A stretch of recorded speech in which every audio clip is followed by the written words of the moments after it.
Barcelona get their very first win in the Champions League this season at the hands of Marcus Rashford. He finally has arrived, and he has arrived in glory. We're gonna break it all down here, but I just want to start off by saying, guys, the feeling is amazing. This team it's really good when it comes down to grinding out the result. It doesn't really matter if we do not impose our style of play.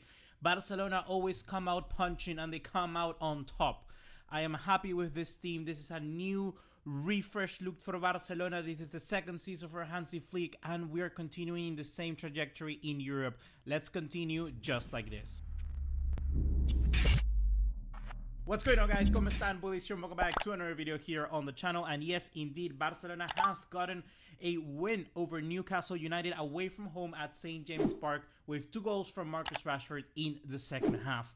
This game was tough, and it was always going to be very, very difficult. St. James Park is always one of the hardest places to go to in the Premier League, and this was not an exception. The atmosphere was crazy. Every single fan was giving their heart out, singing and chanting for Newcastle, and Barcelona had a very difficult time in the first half. It was very, very, very tough. What made it even so much more difficult was the fact that there was no Lamine Yamal.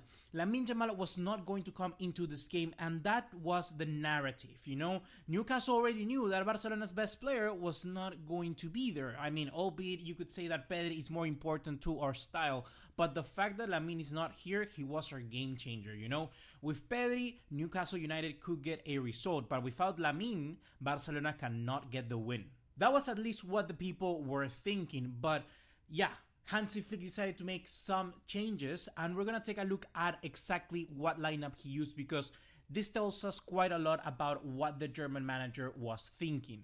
So if I head on right now here to SofaScore, you can see the lineup that Hansi Flick went with. He went with Joan Garcia as the goalkeeper, Jules Koundé as the right back, Ronald Araujo, Pau Cubarsí, Gerard Martin, Frankie de Jong, and Pedri as the double pivot. Behind the striker Lewandowski, we had Fermin Lopez, Marcus Rashford on the left, and Rafinha on the right, whilst Newcastle United line up with Nick Pope, Kieran Trippier, Fabian Schär, Dan Burn, and Livramento. They went with a midfield three of Joelinton Tonali and Bruno Guimaraes, and up top they went with Harvey Barnes, Anthony Gordon as the main striker through the middle, and Anthony Elanga on the right. No Walter Made for them. You know, the 6'6" giant was not there for Newcastle United, and this, I think, was something that caught Hansi Flick off guard. As you can see on screen, he went with Ronald Araujo and not someone like a, I don't know, like a Christensen, like an Eddie Garcia, someone with a better foot. That is because probably he was expecting the German striker to start in this game, and that didn't happen. That didn't happen at all. I think that it kind of surprised Hansi Flick a little bit, and I'm gonna be honest, it surprised me as well. Voltemade came from scoring a goal, a really good header in the Premier League in the past weekend, so I was most expectant of him to come into this game and probably play this game.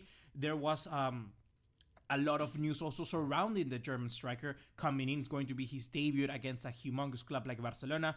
But anyhow, you know, identified that maybe he needed to go with the pace of someone like Anthony Gordon to break through Barcelona's high line. And that was indeed what Barcelona kind of sort of resulted in. You know, it resulted in us having a very difficult time in the first half, and Joan Garcia making crucial save. This is really, to be honest, the difference between Marc-André ter Stegen, Joan Garcia, and someone like Chesney. You know, Joan Garcia is just edges above. You could see he's much more, I'm not gonna say on his prime, but I kind of want to say more flexible or more hungry to go for every single save, like if it was, you know, an end-defining or game-crucial save. I think that Joan Garcia is really putting in performance after performance. We saw it in that game against, I don't know which team it was, but it was on the second match day of our season that Joan Garcia was crucial. And this time around, Joan Garcia also saves us.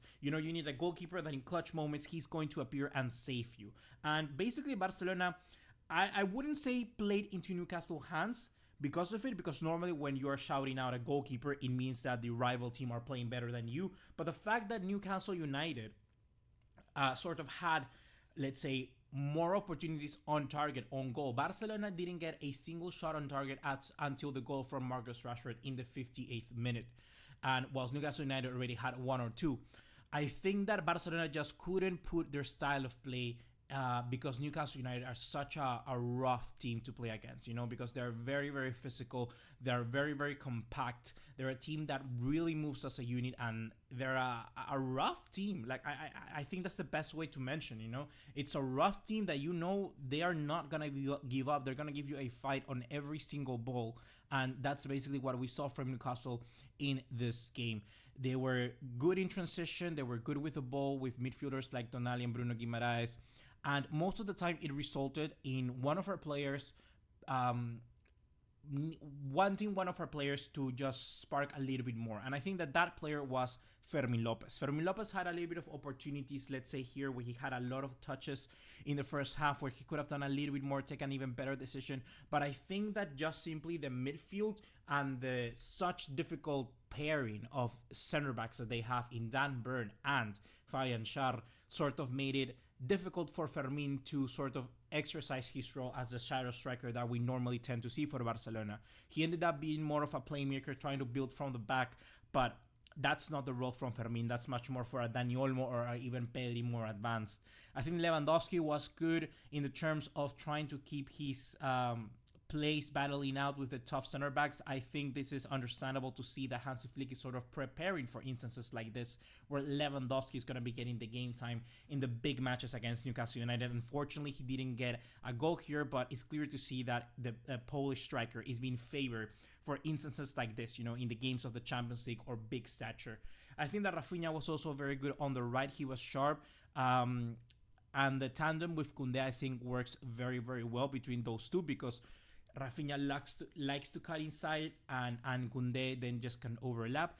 Although in this first half, let's say Koundé had a little bit of trouble as the entirety of the back line to just basically run into space. Koundé had a little bit difficult. He wasn't at 100%, let's say, but the second half was a completely different story. Koundé quickly became one of the best players and one of the most reliable players for Barcelona in this game. I think that clearly you could see that Newcastle United were constantly trying to attack through the left. They couldn't get the goal. The way that they scored their goal in the second half was through the right, through the side of Gerard Martínez, or at the time when he was substituted out, through the side of Eric Garcia. But in the second half was when basically everything changed, because in a moment where Barcelona, like I said, couldn't stamp their style of play, came a quick turnaround of Rafinha on the right-hand side with the overlap of Koundé, as I mentioned, and an incredible left-footed assist of Koundé, which I'm going to show you right now on screen. You can see right now, look at this ball from Koundé with the left foot. So I wanted to talk about this first goal because in an instance or an isolated moment comes a combination of a right winger and a right back. Our right back pulls out a magic moment with his left foot, and Marcus Rashford, acting as an inside forward, gets a very, very strong header into the back of the net. Marcus Rashford, this is him. I mean, I'm talking about a crucial moment where we needed a player to turn up, and Marcus Rashford was there in the box, taking advantage of the other players, looking and seeking for someone like a Lewandowski for the runs of Fermín and Pedri from deep. But Marcus Rashford found isolated, and he went to Fabian Schär, which albeit just received a blast of a shot from Rashford onto his face. So maybe he still was a little bit, with that commotion, and couldn't close down the English winger as fast as he needed to. But Rashford was good to identify the moment, the gap there, and just score the goal for Barcelona. I think that Barcelona are lucky to have a player like Rashford on the bench, and we just needed him to tune a little bit more and pull magic moments like this, because we all know that Rashford has this in his locker. But what's even more certain is the second goal from Marcus Rashford, ladies and gentlemen. The second goal from Marcus Rashford is an absolute beauty. Let's take a look at it together. It's Marcus Rashford takes on Sandro Tonali outside the box, and a massive strike with incredible speed that bounces off the crossbar, the goalkeeper to barely get any touch onto it, and we are 2-0 up. Marcus Rashford, in a moment where Barcelona were crying out for someone to make the difference, he came in, he scored, and he showed us what this is all about, what he is all about as a football player. And I think that every single Barca fan at that moment knew that Marcus Rashford, with him in the team, we have an opportunity to win games. And Hansi Flick said it very well in the pre-conference before this game, that Marcus Rashford is playing very well, and whenever a starter is not gonna come in, he's not gonna play, then we are lucky to have Marcus in the team. And I think that basically we saw this today. I wanted Marcus Rashford to get a hat-trick. It would have been amazing for Rashford, for his confidence, for Barcelona overall. It would have been really good for Rashford to get that hat-trick, imagine. But even just this double is way enough. You know, it's good enough against the English opponent in the group. I think this is something that cannot be underestimated. Wow, for Marcus Rashford, really, my hats off to him, because he gave Barcelona a clear victory in this one, and massive man of the match for Marcus Rashford. He was really, really good. Then after those 2 goals from Marcus Rashford, what happened was basically the Newcastle shifted a little bit of formation. They make 4 substitutions. They took out Fabian Schär to bring in Malik Thiaw. They bring on Nico Woltemade, and they brought, if I'm not wrong, Jacob Murphy through the right.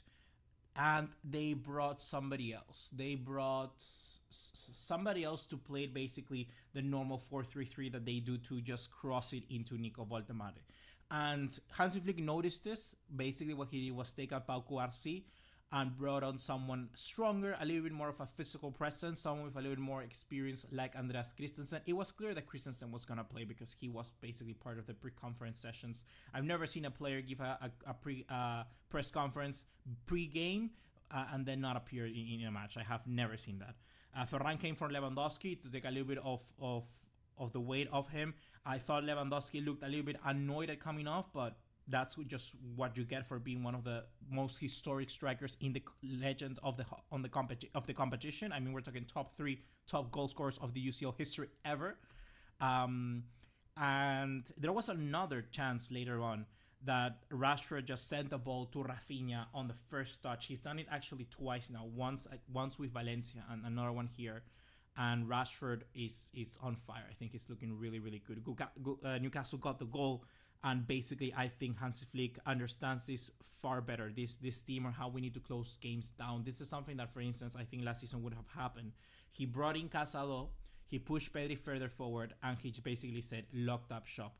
And at the last few minutes, Casado even got a yellow card, Fermin as well, Frankie de Jong. I mean, it just doesn't really matter, does it, if you just manage to get the result. I think in another instance, maybe Barcelona could have lost this game or maybe even drawn it. And Casado just pulling back the player. Newcastle fans are not going to like it, but that's kind of what you have to do. You know, we want to win the game. And if Casado can stop that by just pulling on the player and it's going to be a yellow, you know, that's the rules. Give me a yellow card, good enough. You know, even Casado said, fair play, give me the yellow card, I'll take this all day. And I think that these are the little changes that maybe make Barcelona a little bit more mature. I think that Barcelona going into the next game against PSG, we need to show the very same kind of maturity. Hopefully we have Lamine Yamal fixed by then, because we definitely need the magic back. But we had an English magician regardless in the team. What a wizard. What a display for Marcus Rashford today. I'm very happy from what we saw from the Englishman. Hats off to him once again. And Barcelona start the Champions League with a win, 3 points. I'm very, very happy. See you guys in the weekend to discuss our game against Getafe. Ladies and gentlemen, if you have enjoyed this video, be sure to drop a like and subscribe for the almighty YouTube algorithm. Show them that we are back and that Barcelona is the biggest club in YouTube. And I'll see you in the next one. Take care. Ciao, ciao.